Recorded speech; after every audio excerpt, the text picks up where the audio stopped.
He was converted to Christianity in 386 and began a life of austerity and prayer. He wrote several theological studies for which he became revered as one of the founding fathers of the early church. Physical work was part of his regime to counteract the listlessness and depression that could infect a monastic life. In 530, in Monte Cassino in Italy, St. Benedict formulated his rule for the monastic life, devoted to the love of God and demonstrated by poverty, obedience, and chastity. He adopted St. Augustine's emphasis on the value of physical work. The rule covered every aspect of life in a community of men to prevent disharmony. Rule 33 was especially stringent about personal property, which was forbidden. This vice ought to be utterly rooted out of the monastery. Let no one presume to have anything of his own, anything whatever, whether book or tablets or pen, or whatever it might be. For monks should not have even their bodies and wills at their own disposal. For a scholar, imagine the pain of not even owning your favourite pen, or, worse still, seeing it in the hand of a clumsy scribe. Rule 34 invoked Acts chapter 4, verses 34 to 35. After a great meeting of the converted, as many as were possessors of lands or houses sold them, and brought the prices of the things that were sold and laid them down at the apostles' feet. And distribution was made to every man according as he had need. Not an equal distribution, but one much more subtle and difficult to administer. According to the rule, he that needeth less, let him thank God and not be discontented. He that needeth more, let him be humbled for his infirmity, and not made proud by the mercy shown to him. So will all the members be at peace.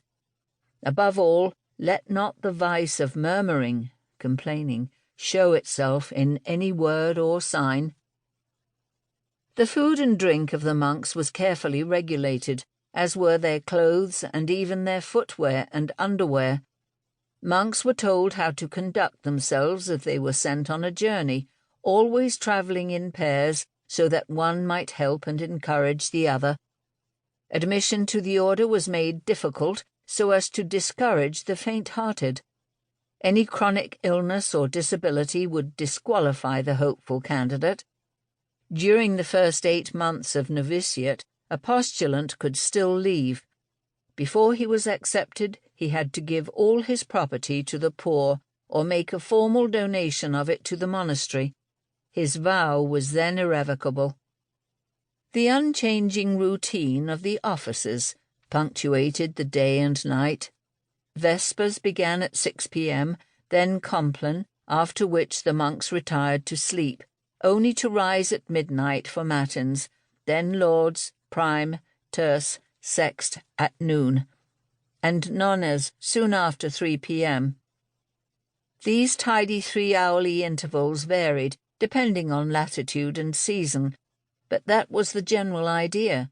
In the hours of darkness, when the abbey or priory would be dimly lit and very cold, the monks walked sleepily to their places in the church with their cowls over their heads.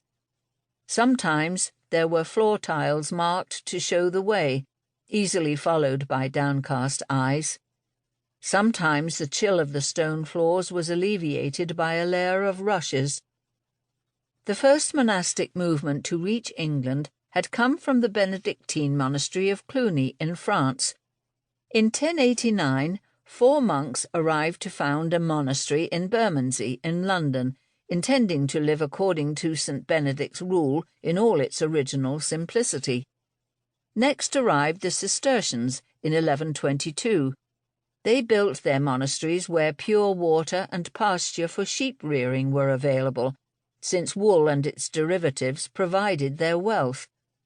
By 1300, they had established 694 houses, including Kinloss on the remote northeast coast of Scotland, Rievaulx and Fountains in Yorkshire, Tintern and Waverley in the south of England. They owed their secular success to their efficient organization.